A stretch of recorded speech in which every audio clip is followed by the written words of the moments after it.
지금 현재 전 세계에서 경제가 제일 빠르게 성장하는 나라가 어딜까요? 남미에 있는 가이아나라는 곳입니다. 왼쪽에는 베네수엘라, 오른쪽에는 수리남, 밑으로는 브라질을 끼고 있는데 올해 GDP 성장률 전망치가 23%가 나왔어요. 현재 수치 확인이 가능한 국가 중에 제일 높아요. 경제 성장률 세계 1등입니다. 참고로 기적이라는 말로밖에는 설명이 안 되는 우리 한국의 고도 성장기도 20%가 넘은 적은 없거든요. 제일 높았던 게 14.8%였는데 여기는 20%가 넘은 거죠. 심지어 요것도 많이 낮아진 거예요. 한창 때는 60%가 넘었어요. 근데 솔직한 얘기로 가이아나 어디에 있는지도 잘 몰라요. 근데 난데없이 경제 성장률이 1등이래. 뭐지? 유전 터졌나? 보니까 진짜로 유전이 터졌더라고. 바다의 해상 유전이 제대로 터졌습니다. 그거 맨날 뉴스에 보면은 여기에 유전이 있을 것 같습니다. 뭐 얼마치가 있을 것 같아요. 이렇게 떠드는 게 아니라 진짜로 역대급 초대박 유전이 터져가지고 이미 캐가지고 팔고 있습니다. 규모랑 매장량이 엄청나대요. 역사적인 수준이다 뭐 그 정도까지는 아닌데 수십 년간 발견된 유전 중에서는 최상위권이라고 합니다. 사실 유전들의 상당수가 채산성이 안 좋아서 방치가 되는 것들이 많잖아요. 근데 여기는 채산성도 좋아요. 지질 구조도 뚫어내고 뽑아내기 쉬운 편이고 심지어 얕게 묻혀 있어가지고 깊이 파낼 필요가 없대요. 그만큼 생산 단가가 또 쌉니다. 근데 파는 가격은 또 비싸게 받을 수 있는 게 품질이 괜찮대요. 막 최상급이다 이런 건 아닌데 상당히 질 좋은 원유가 나온답니다. 보통 중질류는 정제가 힘들고 생산 비용을 많이 먹는데 그에 반해 나오는 거는 또 잔사유나 아스팔트 같은 저렴이들이 많이 나와가지고 들이는 비용 대비 상품 가치가 좀 낮거든요. 반면에 경질류는 정제 비용은 적은 근데 휘발유나 경유, 나프타 같은 고단가 제품이 많이 나와요. 비용 대비 상품 가치가 높은 거죠. 그래서 경질류가 더 비싸게 거래가 되는데 여기 유전이 경질류 비중이 조금 높대요. 그리고 또 중요한 게 황인데 원유에 황이 많이 섞여 있으면은 설비를 돌릴 때 부식이 되거든요. 유지 보수 비용이 많이 든답니다. 이 황을 제거하는 비용도 많이 들고. 그래서 황이 적게 든 원유가 비싼데 여기 유전이 황도 적습니다. 결국은 양도 많은데 싸게 만들 수 있고 비싸게 팔 수 있고 이런 꿀단지가 없습니다. 그리고 요즘은 고유가라 더 비싸게 팔잖아요. GDP가 괜히 두 자릿수씩 튀는 게 아닌 거죠. 심지어 얘들은 나중에 저유가가 와도 애초에 생산 단가가 싸가지고 버티기가 더 좋아요. 그래서 GDP가 마구잡이로 오르고 있다. 그러면 당연히 1인당 GDP도 많이 올랐겠죠. 인당 GDP가 올해 34,000달러가 된다고 보는데 참고로 우리 한국이 37,000달러 정도 되거든요. 한국이랑 거의 똑같습니다. 매년 두 자릿수 성장을 하다 보니까 조만간 한국이 따이겠죠. 산업화 몇십 년 새 빠지게 하면 뭐합니까? 민주화까지 틈틈이 섞어하느라 몇 세대가 갈려 나갔는데 그러면 뭐예요? 석유 딸깍 한 번이면 따이는데 요렇게 생각할 뻔했는데 얻어 걸린 꼴통이다 하기에는 조금 다릅니다. 요거 탐사를 몇 년 한 줄 아세요? 100년을 했습니다. 나올래 말래 안 나올래 나올래 희망 고문만 당하면서 땅만 죽어라 판 게 100년이에요. 우리 산업화 역사보다 몇십 년을 더 긴 시간을 이직거리를 한 거예요. 그리고 사실 짐작하시는 분들도 있겠지만은 인당 GDP가 이 정도까지 많이 오른 거는 GDP가 많이 증가한 것도 있겠지만은 애초에 인구가 적어서 그런 것도 있습니다. 국가 전체 인구가 80만밖에 안 돼요. 분모가 작아서 인당 GDP가 유독 크게 오른 느낌인 거지 이게 뭐 갑자기 뭐 한국만큼 살게 됐다 이런 느낌은 당연히 아니고요. 애초에 여기저기서 좋은 유전이 터지면은 우리 한국 입장에서 나쁠 거 없습니다. 우리는 원유를 다 수입을 하잖아요. 원유 공급이 늘면은 그만큼 유가도 잡힐 수가 있고 특히 한국은 중동산 원유 의존도가 너무 큰데 요거를 다른 데서 사오는 식으로 공급망을 분산시킬 수도 있고 다음으로 보통 민주주의가 발달하지 않은 나라에서는 오일머니가 생기면은 특권층 이거를 독차지하는 문제가 있어요. 조금 많이 단순화시켜가지고 표현을 하자면은 이라는 혁명수비대가 이거를 먹고 있고 사우디는 주로 왕실, 아랍에미리트는 유력 가문, 러시아나 베네수엘라는 독재 정권이 이거를 먹었잖아요. 근데 아무것도 없는 것보다야 누가 조금 많이 먹더라도 석유가 있는 게 그나마 나은 게 보통 이권을 독차지하는 세력들은 여기에 대한 불만을 잠재우기 위해서 돈을 뿌리는 식으로 복지를 조금 하고 있거든요. 이 가이아나는 석유 이권이라는 게 생긴 지 얼마 안 됐고 민주주의도 작동을 하고 있고 정권 교체도 가능한 나라라서 아직은 특정 세력이 완전히 이권을 독점했다고 보기는 어려운데 여기도 이미 복지 정책은 진행이 되고 있어요. 국민들이 낙수를 보고는 있습니다. 1차원적으로는 현금부터 뿌리고 있고요. 공과금 같은 것도 깎아주고 있습니다. 뭐 전기요금이나 수도요금 깎아주는 거는 산유국들이 원래 많이 하죠. 보통 무상교육도 많이들 하는데 여기도 국립대 등록금 면제 같은 걸 하고 있습니다. 또 저소득층의 주거 안정을 위해서 주택 공급도 늘리고 있고요. 돈 벌기 시작한 지 몇 년 안 됐기 때문에 앞으로 더 많이 벌게 되면은 복지가 더 늘 수 있을 것 같습니다. 특히 인구에 비해서 생산량이 굉장히 많아가지고 인구 한 명당 돌아가는 혜택이 많을 수밖에 없는 구조예요. 일각에서는 중동 이상의 복지가 가능할 수 있다 이런 말까지 나오고 있고요.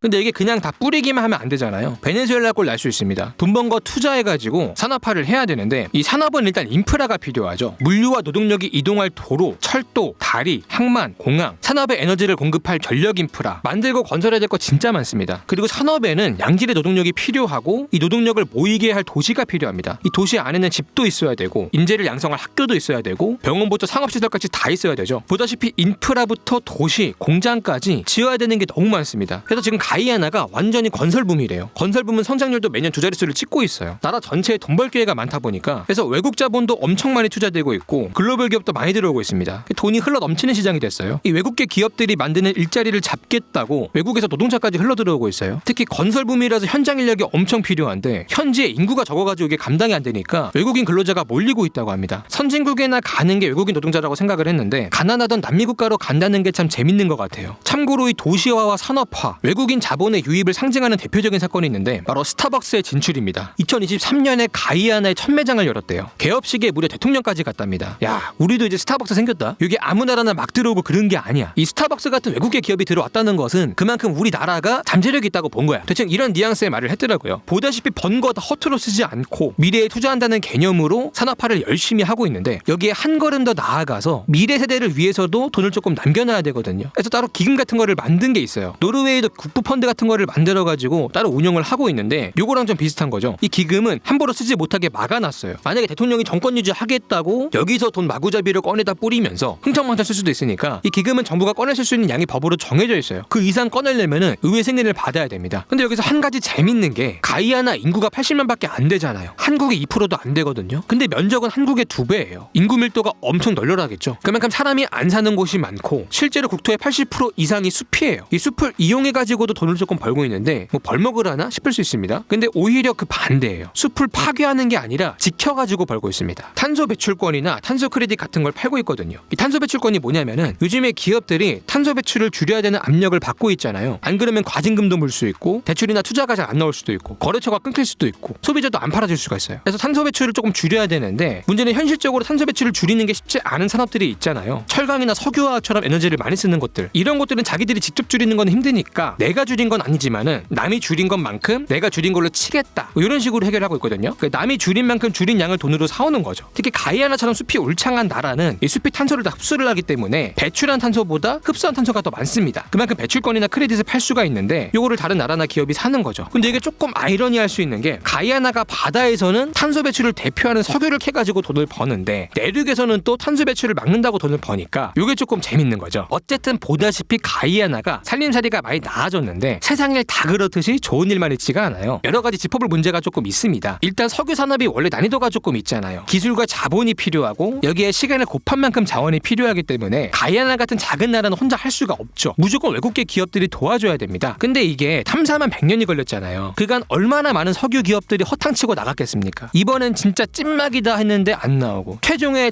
최종까지 갔는데도 안 나오고 막바지에는 다들 포기하고 접는 분위기였어요. 가이아나 입장에서는 바지가락 잡아야 될 거 아니야. 쟤들 나가면 어차피 자기들은 못해요. 한 푼도 못 먹습니다. 그러니까 0보단 1이 나으니까 일단 붙잡고 보겠다고 계약 조건을 파격적으로 내밀거든요. 지금 보면은 완전히 불공정 계약을 했는데 이때 이제 계약한 회사가 합작회사예요. 원래 석유 사업이 혼자 하긴 힘드니까 합작회사를 만들어서 여럿이 같이 하는 경우가 많은데 이 합작회사가 막바지에 막차를 타가지고 아주 좋은 조건으로 계약을 하고 실제 유전까지 터지면서 완전히 대박이 난 거죠. 여기서의 불공정 계약의 내용이 뭐냐면은 일단은 합작회사가 투자비를 회수를 해야 되니까 번 돈의 75%는 따로 투자비로 빼가지고 이거를 회사가 다 먹고 나머지 25%에서 정부랑 회사가 반반씩 가져가는 구조예요. 결과적으로 정부는 12.5%를 가져가고 여기에 로열티 2% 정도를 추가해가지고 최종적으로 15% 정도를 가져갑니다. 반대로 말하면은 85% 정도를 회사가 다 가져가는 거죠. 그래서 생각만큼 정부가 가져가는 몫이 크지 않다는 문제가 있습니다. 뭐 지금은 조금 불공정 계약 같겠지만은 어차피 회사 없으면 못하는 거잖아. 그래도 나중에 투자 비용 다 회수하고 나면은 저 투자비 75%는 따로 안 주면 되는 거 아닌가? 그때가 되면은 가이아나 정부가 먹는 것도 많지 않은가? 이렇게 생각할 수 있는데 여기서 또 문제가 되는 게 뭐냐면은 이 비용 처리의 범위가 너무 넓다는 거예요. 왜냐면 새로운 유전을 탐사하는 비용까지 전부 다 여기서 비용 처리가 되거든요. 이게 A 유전이 터져가지고 A 유전으로 돈을 벌었으면은 그간 A 유전을 탐사하는 데 쓴 비용을 처리하는 게 이상할 건 없어요. 문제는 새롭게 B, C, D 유전을 탐사하는 데 드는 비용까지 A 유전에서 번 돈 가지고 충당을 한다는 거죠. 이렇게 계속 새로운 유전을 탐사를 하면서 새로운 비용을 만들 수 있기 때문에 생각보다 비용 처리가 길어질 수가 있고 가이아나가 먹는 돈이 생각보다 빨리 늘지 않을 수가 있다. 그만큼 국민들에게 낙수가 가는 것도 속도나 정도의 한계가 있을 수 있다는 거죠. 사실 이게 유전의 규모나 품질에 비해서 실제 이득이 크지 않아서 아쉬운 건 맞는데 이 정도만 해도 굉장히 큰 이권이긴 하거든요. 원래 가이아나는 주요 산업이 농업이고 전형적인 개발 도상국이었어요. 이런 나라에서 이 석유라는 것은 반드시 손에 얻어야 하는 이권이고 실제로 이권 다툼이 굉장히 치열한데 가이아나 민족 구성을 보면요. 제일 많은 게 인도계 민족이고 그 다음 많은 게 아프리카계 민족이거든요. 원래 이 둘 사이에 민족 갈등이 좀 있었어요. 근데 석유 이권까지 걸리면서 이게 더 심해지고 있대요. 다만 여기서 한 가지 좀 뜬금없는 게 남미 국가에 인도계 민족이 제일 많다는 거거든요. 원래 가이아나가 영국의 식민지였어요. 당시에 여기서 플랜테이션 농사를 했습니다. 처음엔 당연히 아프리카 사람들을 데려와서 노예로 사용하면서 노동력을 공급을 했고요. 그러다가 나중에 노예제가 폐지가 되면서 아프리카계 민족이 전부 농장을 떠나거든요. 그래서 노동력이 공급이 안 되니까 다른 식민지에서 데려오게 됩니다. 이 다른 식민지가 인도였던 거예요. 인도가 영국의 최대 식민지고 인구가 많았으니까 이때는 노예가 아니라 노동자를 데려온 거죠. 근데 그 당시에 건너온 인도 사람들이 정착을 하고 시간이 지나면서 적응을 너무 잘한 거예요. 나중에 농지도 소유하게 되면서 지주계층으로 성장하기도 했고 상업이나 무역으로 성공한 사람도 나오면서 국가의 경제를 주도하는 민족으로 성장하게 됩니다. 물론 아프리카계 민족도 만만치 않은 세력을 형성하고 있어요. 일단 인구부터가 두 번째로 많고요. 과거에 노예제가 폐지가 됐을 때 이 사람들이 농장을 떠나가지고 갈 데가 도시밖에 없잖아요. 그래서 주로 도시에 정착을 하게 되면서 공공부문에 많이 진출하게 됐고 행정 쪽에서 영향력을 많이 키우게 된 거예요. 이런 기반과 인구를 바탕으로 상당한 정치적 영향력을 행사하고 있고요. 그래서 가이아나 이권의 상당 부분은 이 두 민족이 양분하고 있다고 보면 되고 정치구도 역시 이 두 세력으로 양분이 돼 있어요. 인도계 정당 vs 아프리카계 정당 뭐 이런 느낌이 있는데 이게 행정부든 의회든 한쪽이 먹을 때마다 자기 민족한테 이권을 몰아주려고 하고 다른 민족을 배제시키는 게 반복이 되면서 이미 정치 갈등과 민족 갈등이 상당한 상태였어요. 안 그래도 살기 퍽퍽해서 밥그릇 싸움 엄청 하고 있었는데 석유가 발견이 되고 갑자기 밥상에 고기 반찬이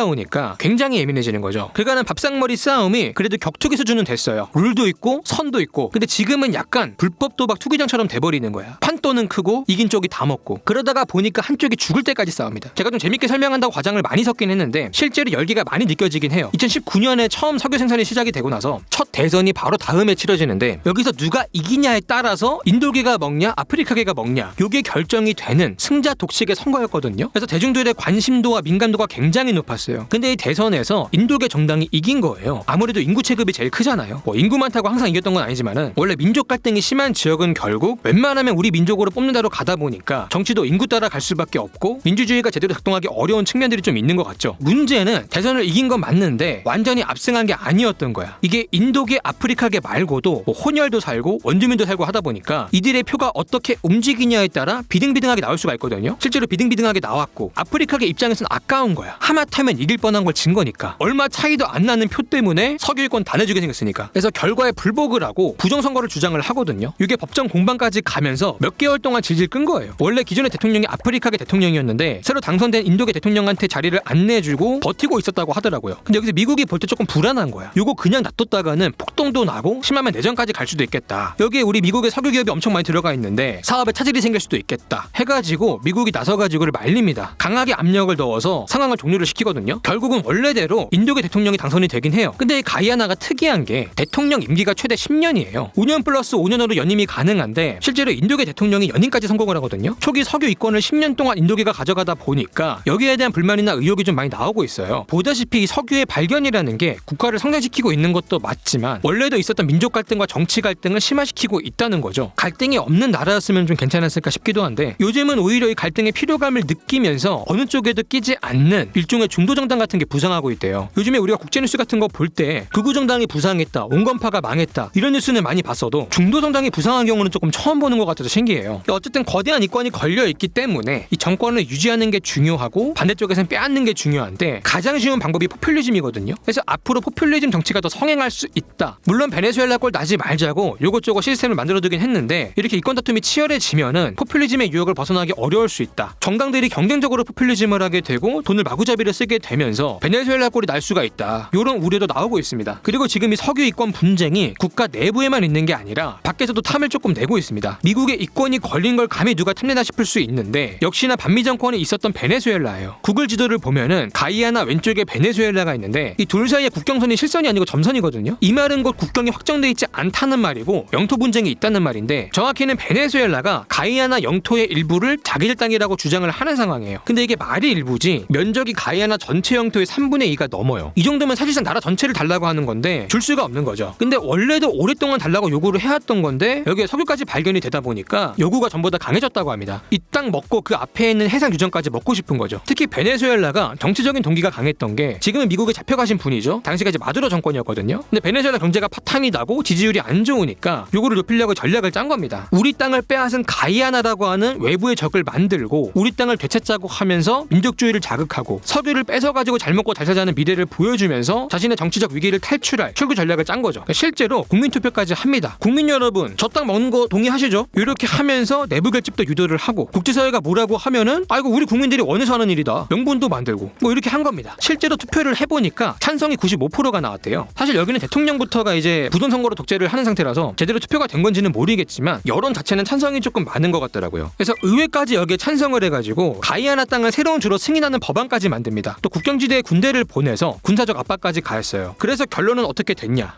마두로가 미국에 잡혀갔죠. 상황을 주도한 마두로가 잡혀가면서 지금은 좀 잠잠해진 상황인데 생각해보면 미국 석유회사가 들어가 있고 미국의 이권이 걸린 곳인데 이거를 건드리는 거는 사실상 미국을 건드리는 거라 이것도 마두로 체포에 어느 정도 영향을 있지 않았을까 뭐 이런 의견도 있긴 하거든요. 어쨌든 마두로가 잡혀가면서 조금 잠잠해지긴 했지만 이게 마두로 전부터 역사적인 분쟁 지역이고 거대한 이권까지 걸린 지역이다 보니까 베네수엘라도 포기할 생각은 없는 것 같아요. 그래서 위협이 완전히 해소가 된 건 아니라고 합니다. 근데 이게 미국의 이권이 걸린 곳인데 베네수엘라가 욕심낸다고 할 수 있나? 자, 오늘 영상 여기까지고요. 지금까지 지식한 입의 한 입만이었습니다.